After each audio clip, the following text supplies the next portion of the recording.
Bueno, el profesor Luis Guillermo Fragoso Granados, nacido en Santa Marta, pero cartagenero de todo corazón por vida y media, viviendo en esta ciudad, es una de las personalidades más importantes que ha tenido la educación en el departamento de Bolívar y especialmente en su ciudad Cartagena de Indias. ¿Cómo llegó a Cartagena, profesor Fragoso? Yo llegué a Cartagena en el año de 1935 como alumno interno del Colegio de San Pedro Claver, dirigido por el padre Camilo Villegas Ángel.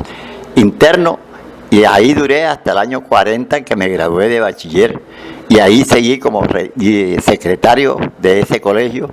Después me casé en ese año 41, después de un año, de medio año de noviazgo, me casé el 27 de julio de 1941 con Olga Caballero Vives, ¿no? Y desde ese día empecé mi vida pública, si se quiere, porque ese año me nombraron como profesor del Colegio Departamental de Bachillerato anexo a la Universidad de Cartagena.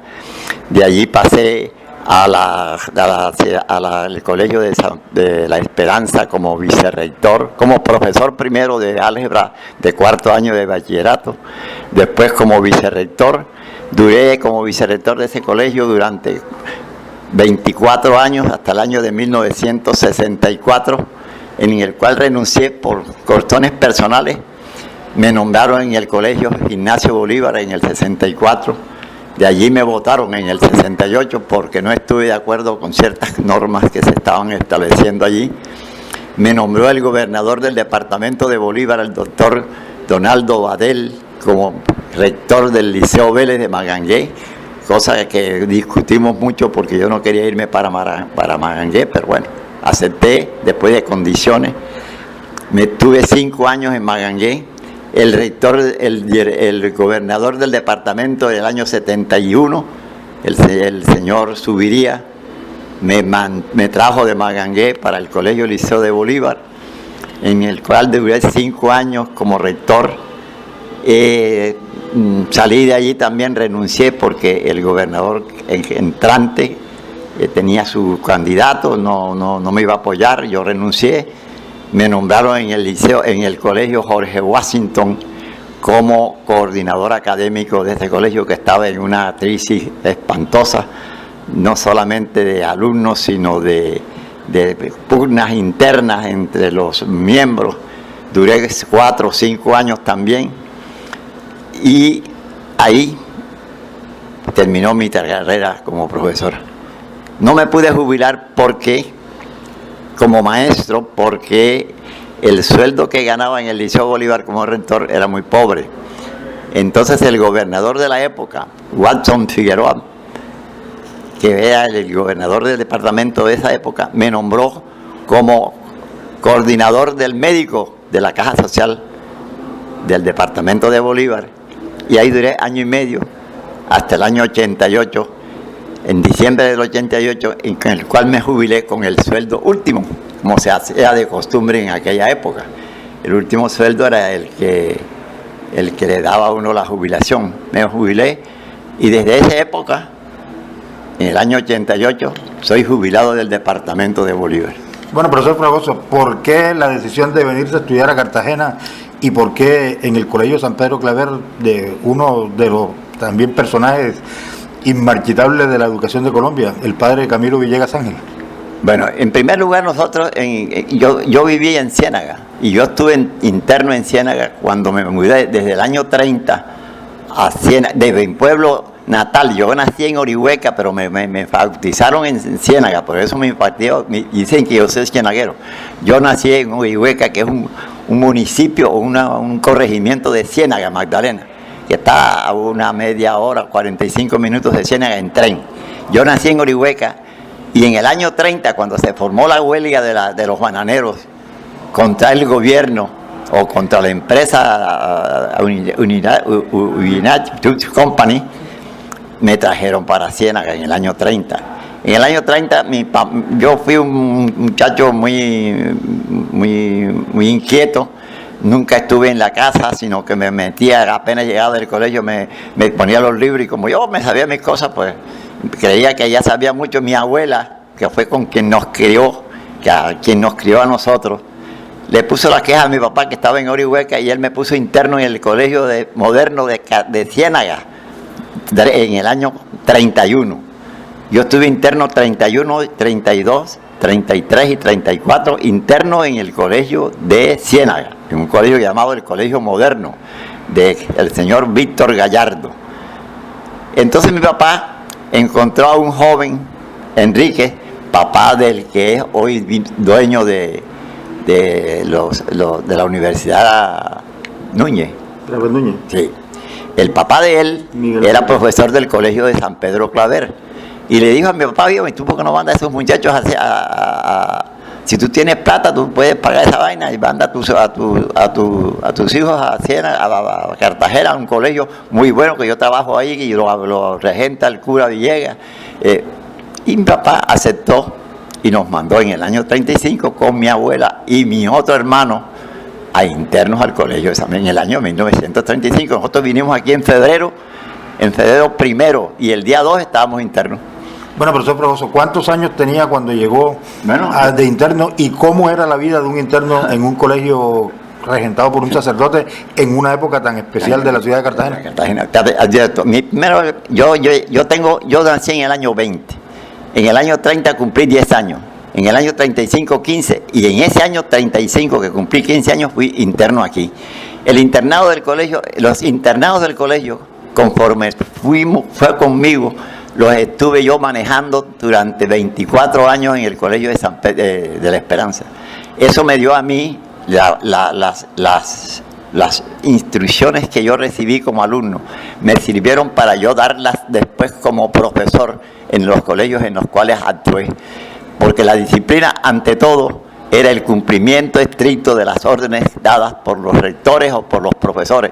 Y nadie se imponía, sino la orden dada por el superior. Esa misma orden y ese mismo principio fue la que yo utilicé para poder tener alguna victoria en mi deseo de hacerle el bien a la educación pública y a la educación en general. Yo te digo francamente que los colegios internos en esa época, el colegio de San Pedro Claver, el colegio de Fernández Baena, el colegio del señor Jesús Llama, ¿no? Esos eran internados, parecíamos monjes, ¿no? Porque el profesor de turno, inclusive no el rector poco actuaba, sino que era el que mandaba. Pero la respuesta a los alumnos a la orden del profesor era estrictamente cumplida. Y no tal vez por cumplimiento de nosotros como era el objetivo de ellos, sino por temor a que nos castigasen. Porque recuerda que los internos tenían castigos los sábados y los domingos. Tenían salida, pero si tenían castigo no podían salir. Entonces uno se portaba muy bien para poder salir los sábados y domingos sin tener problemas. Pero las órdenes de los profesores se cumplían al pie de la letra y no había quien protestara, entre otras cosas, porque cuando mi papá me puso en el colegio interno, le dijo al señor rector, doctor Villegas, usted es el papá de estos hijos míos y lo que usted haga está bien hecho. A mí no hay que poner queja. Bueno, ¿qué recuerdo del padre Camilo Villegas, conocido como el cura Villegas? El cura Villegas, sí señor. Ese era un hombre instruido, un hombre bueno, un hombre amable con los alumnos, los trataba con rigor, pero a la hora de la verdad, cuando uno se portaba como debía, lo abrazaba, lo llevaba a su casa, nos homenajeaba. Pero cuando uno cometía una falta no tenía no me extrañaba de que él metiera una cachetada y uno se quedaba quieto, pero era un hombre recto. Yo, rector como ese, yo muy poco los he visto, y yo que fui un buen rector, apartando la modestia, me inclino ante la rectoría del padre Villegas. Bueno, otros históricos de la educación en el departamento de Bolívar en una época como esa, bueno, especialmente llena de instituciones y de educadores pues muy prestigiosos. Sí. Vamos a ver si tratamos de hacer un poquitico de recordar y de algunos nombres de colegios. Yo le voy a mencionar algunos y usted me va a seguir con los otros. Sí. Por ejemplo, el Instituto Politécnico de Lázaro Martínez Olier. Ese era un colegio espectacular. Era uno de los colegios que nosotros consideramos, lo de La Esperanza, consideramos como uno de los mejores colegios.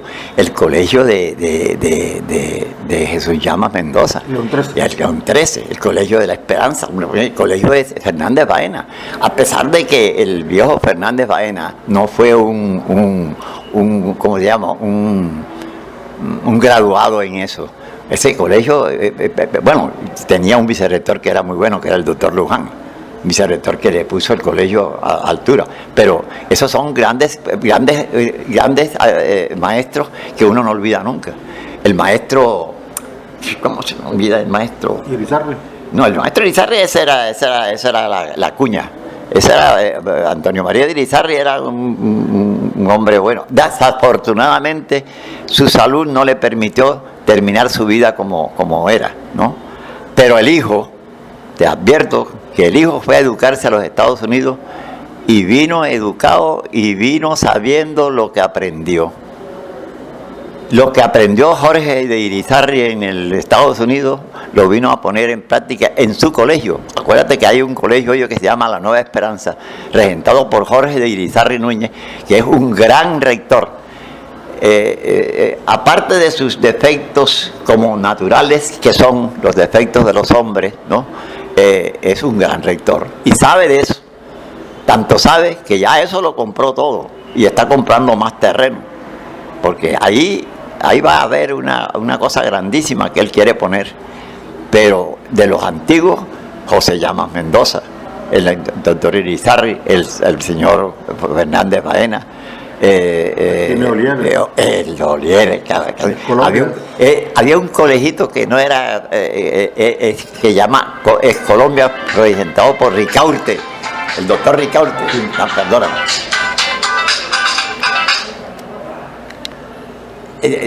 Ricaurte era un gran maestro, tenía un hijo, que le llama, ¿cómo es que le llama? Guillermo. Guillermo. Buen muchacho, pero no dio la talla con el colegio cuando se retiró el papá. Bueno, ¿por qué cree usted se acabaron esas grandes instituciones? Porque murieron los directores. ¿Qué pasó con esa segunda? La segunda, lo que pasó con Esperanza. Murió Antonio María de Irizarry. Le entregó el colegio al hijo, como era natural, porque el hijo era el que venía como educador. Y las hijas se unieron con la mamá, y formaron como eso estaba formado como una junta, ¿no? Formaron la mayoría de la junta y lo sacaron del colegio. Se fue al colegio a la mierda. Se fue a la porra. Sí.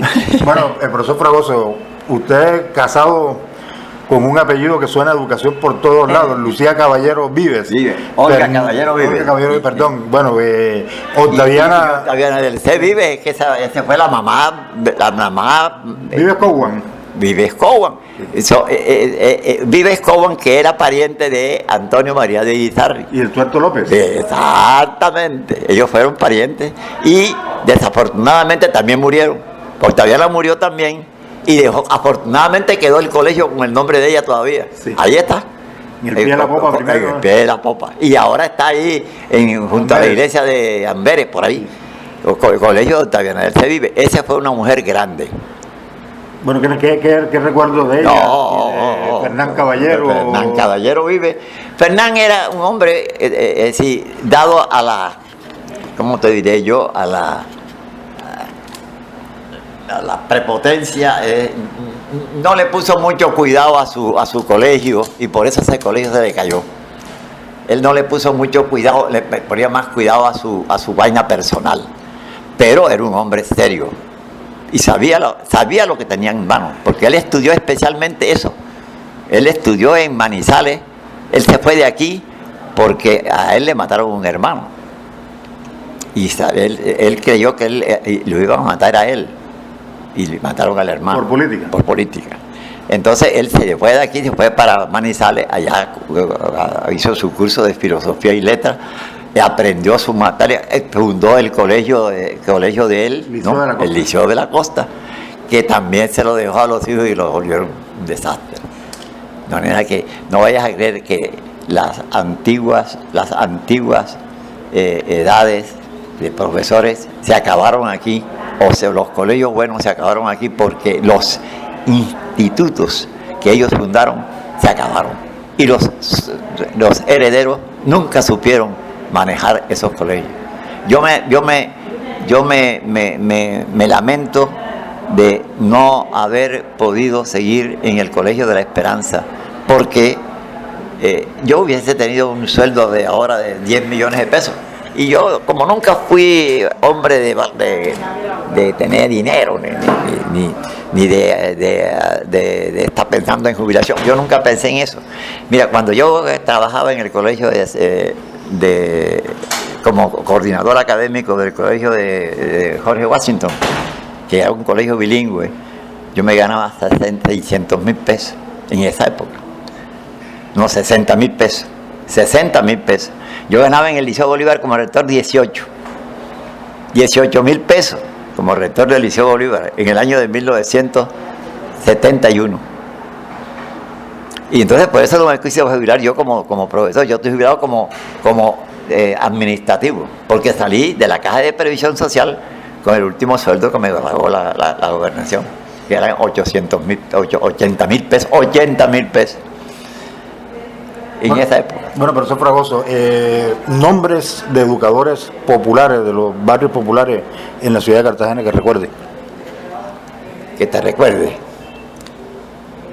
Bueno, de profesores, el maestro, ¿cómo es que ya no recuerdo? El mejor de los maestros que había que aquí en el Pie de la Popa, ¿cómo es que se llamaba él? El nombre del colegio.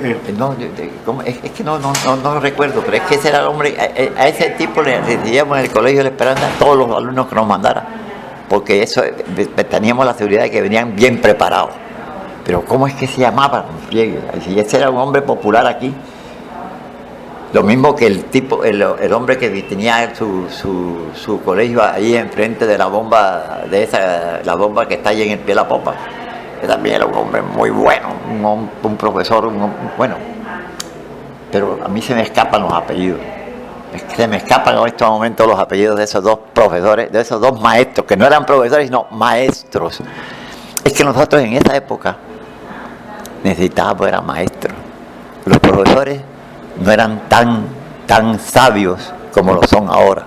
Ahora los profesores son sabios, son muy sabios y saben mucho, pero de maestría no saben nada. Entonces, en aquella época, los profesores no sabían mucho, pero eran maestros.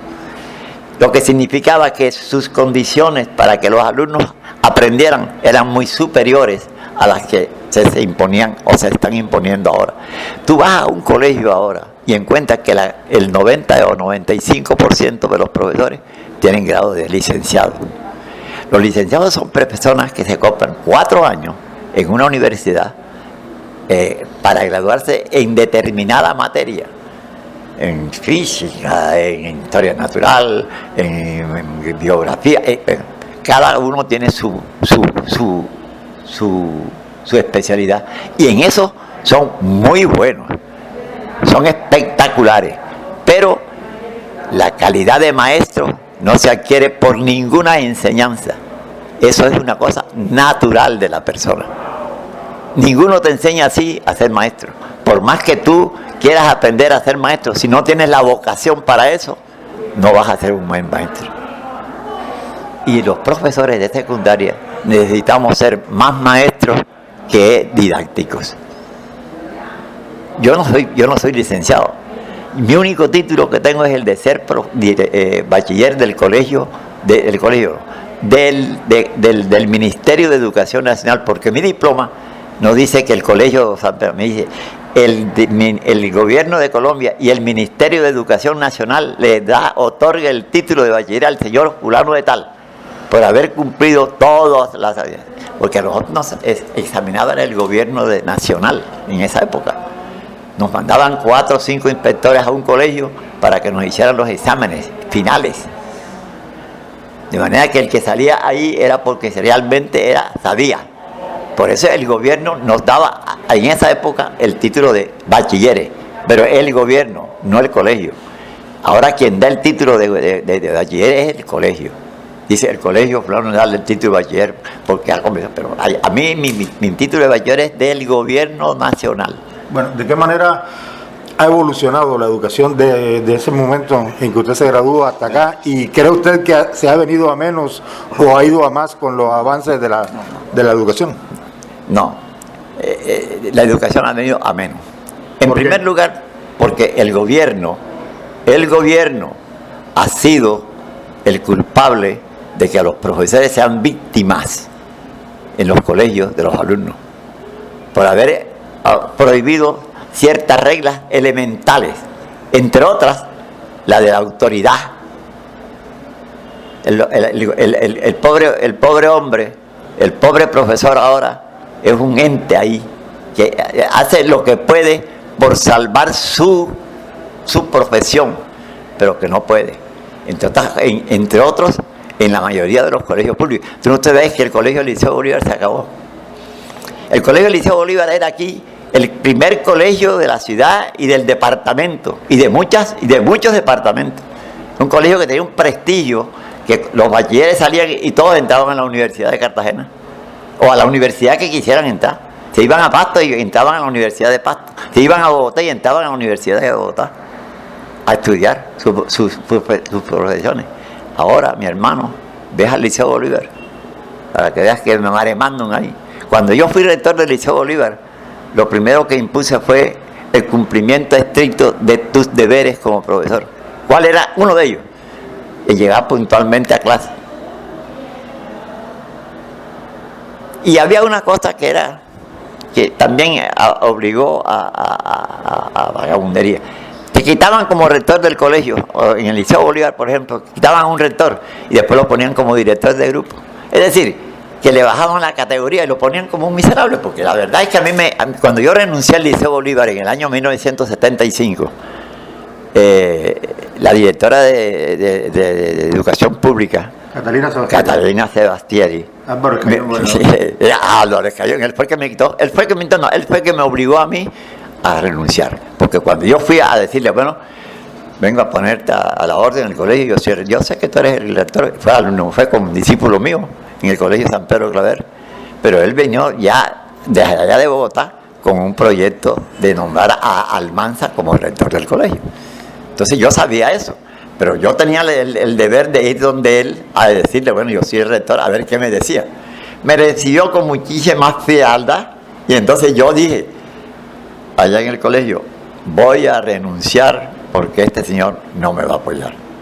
Y si aquí no se encuentra el apoyo del rector, del gobernador, no se hace nada. Entonces este señor, yo dije, pues presenté mi carta de renuncia. Y me renuncié, me fui. Entonces Catalina me ofreció, bueno, nosotros te vamos a nombrar, yo no vengo a pedir puestos, Catalina, yo vengo a renunciar de la rectoría del colegio. El puesto que yo quiera yo lo conseguiré, pero yo no voy a hacer de cola de ratón o de cola de cabeza de ratón a cola de león. No voy a hacer eso. No voy a hacer eso.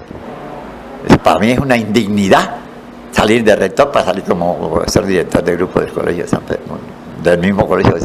Ahora bien, yo no te estoy pidiendo nada. Yo vengo a renunciar y yo veré qué hago después. Bueno, enseguida me nombraron en el colegio Jorge Washington. Me llamaron, yo no sé cómo sabían que yo había renunciado y me llamaron inmediatamente para coger el colegio y puse condiciones y me las aceptaron. ¿Y cuáles son las condiciones? Que el colegio lo manejaba yo de acuerdo con mi posición, no como rector, no, con la posición que tenía como director académico. Significaba que yo era quien me iba a coger los profesores colombianos que estaban allí. Los colombianos, los ingleses o los americanos los cogían ellos, pero los colombianos los cogía yo. Y que yo iba a vigilar, aun cuando no sabía inglés, iba a vigilar las clases de los colegios americanos a ver qué pasaba. Y eso me lo dieron, toda esa autoridad me la dieron y la cogí. Y a los 5 años el colegio ese salió como primero en el IFEX como primer colegio de la clase del grupo del Bilingüe. bilingüe, exactamente. El primero de los colegios bilingües de la Cartagena. Bueno, profesor, ¿desde qué momento y por qué circunstancias se produce ese quiebre de la educación a menos? Hermano, si tú vas a hacer una clase y vas a la Secretaría de Educación y pides que te den una tiza porque no tienes tiza y no te la dan, ¿cómo haces? Si tú vas a la Secretaría de Educación a exponer una queja contra determinado modo de actuar del rector o del vicerrector o del colegio mismo y no te hacen caso, ¿cómo haces? ¿Qué haces? Si el alumno te molesta y tú por casualidad le pegas una bofetada o le das le haces así y te demanda y te quitan, ¿qué haces? ¿Qué hace? Bueno, tú no eres ninguna autoridad para el alumno, pero si el padre del alumno apoya al alumno, ¿tú qué carajo haces ahí? No vayas a creer que el 95% de los profesores actuales están deseando terminar ligero su periodo de jubilación para retirarse. Bueno, profesor, una figura importantísima en el desarrollo de la instrucción pública eran los directores de educación, los departamentales, cuando Bolívar era el Gran Bolívar con Sucre y Córdoba a bordo. De nombres de estos personajes, de la manera en cómo se proveían esos cargos y de la personalidad y entereza moral y solvencia educacional que tenían esas personas, que recuerdan. Bueno, te voy a decir una cosa. En toda época, y desde que yo tengo incidencia en la educación, los nombramientos siempre fueron hechos políticamente. En Cartagena siempre fueron políticos los que fueron a la fuerza. Pero afortunadamente, los directores de los colegios, los directores de la parte educativa en las gobernaciones, fueron siempre, casi siempre, individuos que tenían la calidad. Si no tenían la fortaleza, tenían la calidad humana para ser directores de colegio, directores de educación pública. Fíjate que tenemos el caso de Catalina Sebastiari. Ella fue una educadora y fue una buena educadora. Claro que fíjate, a ella le faltó la política y por eso fracasó un poco. Pero fue secretaria de Educación. Claro, fue que secretaria de Educación. Y fue una buena secretaria. Y hubiese sido mejor secretaria de Educación si hubiera tenido un poquito de política. Porque la política no la puedes meter por debajo de la educación. Porque hay que sopesar las dos cosas. La política y la educación. Esa fue mi gran fortuna. La fortuna que yo tuve de ser, según dice la gente, un profesor bueno o un director bueno, es que yo manejé esas dos cosas muy sabiamente. Y te voy a decir, no porque yo me crea que yo soy uno, yo fui inspirado por el Espíritu Santo.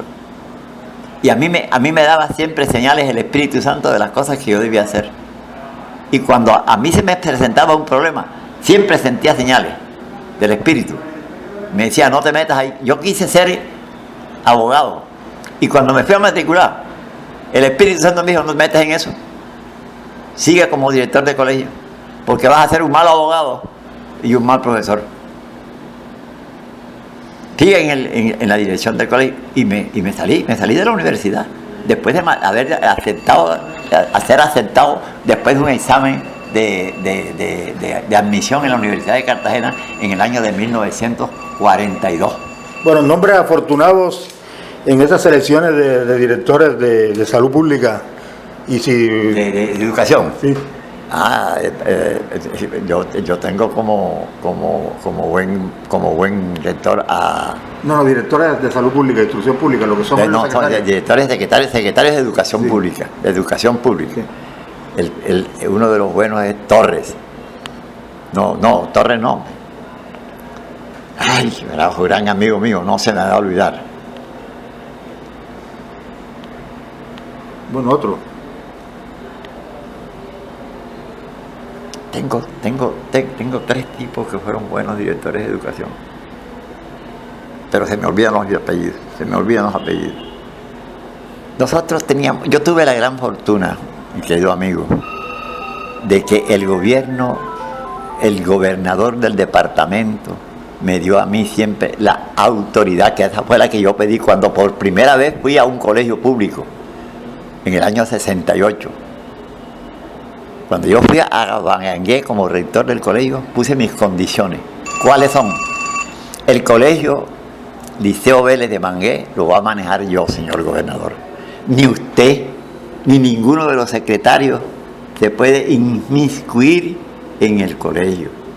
Ni quiero que ninguno de los secretarios, ni usted, señor gobernador, me nombre a ninguna persona que esté a mi cargo en el gobierno. Usted puede nombrar a todas las personas que quiera, pero si es el colegio, los nombro yo. Si yo lo necesito, yo vengo aquí, nómbreme a fulano y tal. Entonces llamó al secretario de Educación. ¿Qué era? El secretario de Educación era Llamas Mendoza. José Llamas Mendoza. Eso fue con Álvaro Escayón. Exactamente. Con Álvaro de Subiría. Álvaro de Subiría también. Bueno, venga acá. El profesor Fragoso nos va a aceptar. Digo, no, yo no voy a aceptar todavía. Estoy diciendo, porque tengo que consultar con mi mujer primero. Porque yo siempre confieso, yo siempre que me voy a coger un puesto, hablo con mi mujer, porque como los dos vamos a padecer de eso, ella tiene que dar su consentimiento. Bueno, claro que la acepté después, porque cuando yo consulté con ella. Pero este señor me va a aceptar la gobernación, la dirección, con estas condiciones. Tú no puedes hacer ningún nombramiento en el colegio. Buenos días. Buenos días. Tú no puedes hacer ningún nombramiento en el colegio de Mangué. Él, cuando necesite una cosa, él te la pide. Pero no la vayas a hacer tú, porque renuncia enseguida. Así fue como conseguí que a ese colegio, que estaba peor que el Liceo Bolívar en sus épocas de maldad, ¿no? Estaba peor, porque a ellos allá tenían preso a un aviador, lo habían metido en un cajón, en un aula, y lo tenían preso con huelga. Eso es un delito, ¿no? Y el gobernador estaba alarmado. Y cuando yo llegué a las 4 de la tarde de ese día, estaban enterrando simbólicamente al rector anterior. Entierro de una cantidad de pelos, toda la gente enterrando con su cajón. No jodas, y dije, mierda, qué padre. Bueno, a esa gente la puse yo a caminar. Y cuando me nombraron, hola corazón, ¿cómo estás, mi amor? ¿Cómo amanece? Bien, mi amor. Y cuando yo llegué al colegio y vi esa vaina, dije, mierda, esto va a ser un desastre. Pero, como te dije, yo siempre he sido un hombre que está empujado por Dios y el Espíritu Santo. Me dio el ánimo, me dio la inteligencia, la sabiduría de hacer lo que hice, y se acabó el problema. Entre otras cosas, al día siguiente de estar yo ahí, les pagué 3 meses de sueldo que les debía. Bueno, esta llegada suya en medio de un episodio que es emblemático, sí, no solamente en la educación, sino a nivel nacional, porque fue el primer secuestro, sí, de un avión que, sí, hubo en Colombia, en el cual estuvo inmiscuido el hoy alcalde de Bogotá, Marcelo Torres. De Magangué, Marcelo Torres. ¿Cómo recuerda usted ese episodio? No. Fíjate, lo único que recuerdo es que cuando yo llegué, ya los muchachos habían soltado al hombre, ¿no? Sí. Porque ya habían salido el director, ya lo estaban enterrando, ya lo habían enterrado, pero no era que yo no pude ni siquiera ver al tipo, ya lo habían soltado. ¿Quién era el rector saliente? Me acuerdo yo de esos nombres. Sí. ¿Y las razones por las cuales ellos pedían que lo sacaran? No, por las mismas razones por las cuales los alumnos de aquí del Liceo Bolívar pedían que no sea. Cuando no les gustaba una vaina, hacían huelgas para que se lo quitaran. Y aquí, como los gobernadores siempre fueron adictos a la paz, ¿no? No querían vaina, no querían nada. ¿Y por qué? Porque el Liceo Bolívar se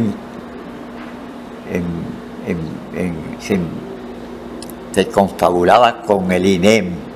Y entonces el INEM tapaba por acá y el Liceo Bolívar tapaba por acá y se quedaba la ciudad aislada. Bueno, esa decisión del gobernador Nicolás del Castillo Matiu de haberse llevado por razones de orden público el colegio departamental esa fue para Daniel Demetre, ¿usted cree que fue afortunado y que le sirvió? En esa época fue afortunado. En esa época fue afortunado porque ya yo no era rector del colegio. Ya yo no era rector, ya yo había salido de la rectoría del colegio. Y entonces él dijo, no, la mejor... la gente le decía, pero bueno, quiten este colegio de aquí. Y trajeron entonces, de allá de donde estaba Nuestra Señora del Carmen, la pasaron para acá y se volvieron a pasar al año siguiente. Se acabaron los desórdenes. La verdad es que se acabaron los desórdenes, pero acabaron con el Liceo Bolívar. Sí. Bueno, de los colegios femeninos, y especialmente, pues bueno, la educación femenina en la ciudad muy marcada por la orientación religiosa. No, yo te digo francamente, aquí cualquier colegio de secundaria, de esa época, femenino, de esa época, el mejor era Nuestra Señora del Carmen, sí, regido por Berta Crismán. González de Crismán. Ese era Crismán González. Exacto. Sí. Ese fue el mejor colegio de cualquier clase que había en la ciudad, femenino, de cualquiera. Él y el Liceo Bolívar eran los dos colegios que marcaban el paso aquí en la educación privada y pública. ¿Qué recuerda de doña Berta? Claro, si fue la prima mía. Digo, ¿pero qué recuerda de ella? No, hombre, Berta era una mujer espectacular en todo sentido, además de que desafortunadamente se casó mal.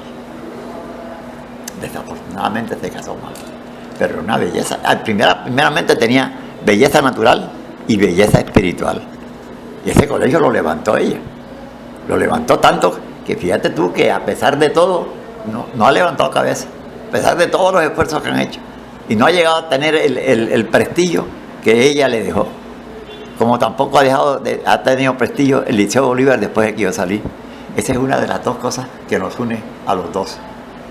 Y nos dan a nosotros dos, a ella y a mí, el honor de haber sido uno de los mejores directores de colegios de la ciudad.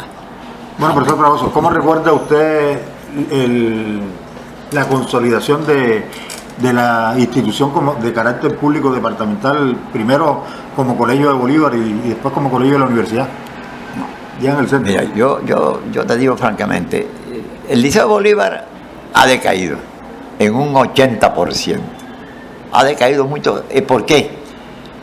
Porque el gobierno nacional ha cometido la torpeza de estar haciendo decretos que van en contra no solamente del profesor, sino en contra de la sociedad. ¿Como por ejemplo, que no se le puede tocar a un alumno, porque si tú tocas a un alumno, enseguida te quitan. No, tú ves a un profesor y yo no puedo hacer nada, porque no lo puedo tocar. Ahora, si tú lo castigas, ¿en qué consisten los castigos? ¿Cuáles son los castigos? Si no hay sitios en donde los alumnos pueden decir, tú te quedas aquí sentado en esta biblioteca, porque los colegios generalmente no tienen biblioteca, te quedas sentado, pero tienen que nombrar a un profesor que cuide la sede, y no hay. Es la única forma en que tú puedes castigar a un alumno, sentarlo en una biblioteca que estudie, pero el alumno si no estudia, tampoco puedes obligarlo a que estudie. ¿Cómo haces? Abre el libro, deja ahí. En mi época yo usaba una varita. Una varita. ¿Tenía nombre la varita? La varita, esa decía la varita. Y tocaba la campana, oye, y los alumnos estaban pendientes porque como se demoraran un minuto en llegar, llevaban sus hipotazos. Entonces en mi colegio tocaba la campana y ahora cuando comenzábamos clases, todo el mundo estaba en su puesto, apenas tocaba La campana. ¡pam! Todo el mundo quieto. Y empezaba el profesor. Ahora, el profesor ya estaba ahí. Es otra. Que nosotros no estamos acostumbrados a cumplir horarios. Tú te das cuenta de que, bueno, ahora mismo estaba leyendo en semana que el secretario de gobierno, el secretario de gobierno del de presidente, ¿cómo se llama? El ministro de gobierno había abandonado una reunión y después que lo criticaron dijo que había tomado un tinto. Usted no se puede salir de una reunión. Usted convoca una reunión, ¿cómo se va a salir la reunión? Sin haber terminado la reunión. Si usted se está reuniendo, orínese ahí. Y si usted tiene ganas de tomar tinto, que se lo traigan aquí. ¿Cómo se va a salir usted de una reunión? Eso no ocurría en esta época. Ni debe ocurrir en ninguna época. Si yo tengo una reunión con mis alumnos, yo tenía una reunión con los profesores y yo reunía a mis profesores cada vez que se necesitaba. Reunión de profesores. ¿Qué es lo que a ustedes les pasa? ¿Qué es lo que quieren? ¿Qué es lo que más les molesta? Y yo sé que lo que más les molesta a ustedes es que el rector de ustedes, que soy yo, ¿no? Porque así le dije a los profesores cuando estaba la primera vez que llaman, no tengo título de licenciado. Pero ¿saben una cosa? Los títulos que tengo son un poquito más valiosos que los de ustedes, porque el título mío es de maestro. Yo soy un maestro, yo no soy a ustedes les admiro sus ciencias, su saber en la materia que escogieron para perfeccionarse. Pero hasta ahí. Pero ustedes tienen que ser más maestros. Hay que ser maestros para poder educar. Si tú no eres maestro, no educas. Porque el papá, para poder educar al niño, tiene que ser primero papá. Papá. Y después de papá es cuando empieza a educar.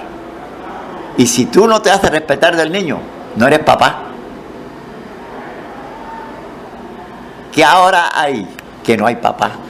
¿Y por qué no hay papá? Oye, si los dos trabajan, ¿a quién le dejan a los niños?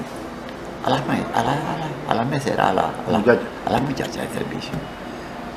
Vete a cualquier casa a la hora de colegio. Vete a cualquier casa a la hora que salen los alumnos de su clase. A ver, ¿quién está al lado de los niños? Dirigiendo la educación. Claro. ¿Qué hacen los niños? Hacen lo que la maestra viene a hacer a la sirvienta. ¿Qué más pueden hacer? Si ese es el ejemplo. Y no solamente el ejemplo cuando están grandes. Desde chiquitos están viendo eso. Así es. Bueno, profesor Fragoso, en materia de educación universitaria, el Instituto de Lázaro Martínez Olier, que fue un instituto politécnico muy importante en materia... Eso ya no vuelve, sí. Mijito. Hay 40.000 universidades en Cartagena, universidades de medicina, sí, donde aprenden la medicina. ¿Dónde están los hospitales que le digan a los alumnos, los de medicina, por ejemplo, que le digan cómo es un hueso, cuál es el hueso, cómo se hace, cómo están incrustados, si ellos no tienen nada? ¿Cómo hacen para saber de una enfermedad si ellos no hacen ninguna clase de... sino que un año no sé en qué parte? Porque hospitales no hay. ¿Cuántas universidades de medicina hay aquí? Como 4. 4. Hay 8, 10 universidades de medicina con 300 o 400 alumnos cada una. ¿Y dónde les aprenden? En aquella época, cuando la Universidad de Cartagena tenía su hospital, los alumnos de la Universidad de Cartagena practicaban en el hospital universitario. Santa Clara. O en el hospital Santa Clara, que lo tenían ahí abajito. Y San Pablo. Y San Pablo, exactamente. Bueno, entonces, enseñaban medicina. ¿Y ahora quién les enseña? ¿Qué profesor les enseña? Lo que dice el libro, eso lo puede enseñar cualquiera. Coge el libro, ¿no? Léete el libro y después te pregunto. Ya. No hay más. Bueno, profesor, ¿hacia dónde cree usted que va la educación y qué consejo le dan los educadores de hoy? A los educadores no, yo le daría consejo al gobierno que soltara a los profesores, que le soltara las trabas que le tienen puestas a los profesores y verán que la educación surge. Si le sueltan las trabas que los profesores tienen para poder educar, ellos tenemos mejor educación. Con las trabas en que estamos amarrados, no hay educación. ¿Y la educación hacia dónde va? Hacia el futuro. ¿Cómo va? No está viendo cómo está. No estás viendo cuántos médicos malos hay. No estás viendo cuántos médicos están siendo choferes de taxi o empleados en otras cosas diferentes a la profesión que ellos ya hicieron. Porque no hay cupo, porque no hay trabajo, porque no hay y porque además no saben. Bueno, una anécdota que recuerde que la haya hecho reír bastante en el tema de la educación con algún personaje. Yo nunca me río de nadie, mi hermano, porque nosotros somos, desafortunadamente, no somos tan inteligentes como para poder discernir de lo que es bueno y malo.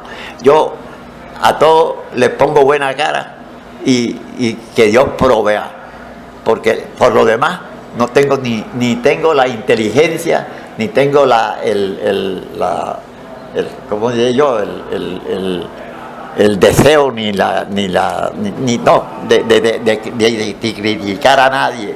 Yo veo las cosas desde un punto de vista, ahora que tengo mi edad y ya salí de esa vaina, las veo desde un punto de vista normal, color de rosa, para no pecar y para que todo el mundo me vea bien y yo vea bien a todo el mundo. ¿Cuántos años tiene hoy? 94 voy a cumplir el 3 de marzo de este año. 2014. 2014. Muchas gracias. En el 20 y en el 14, en el 2014 tengo 94 años, el 3 de marzo. Te agradezco Muchas gracias, usted, profesor. de haberme hecho, y ojalá que eso salga en la televisión o en la, ¿cómo se llama? Radio. En tu periódico, en la radio. Sí.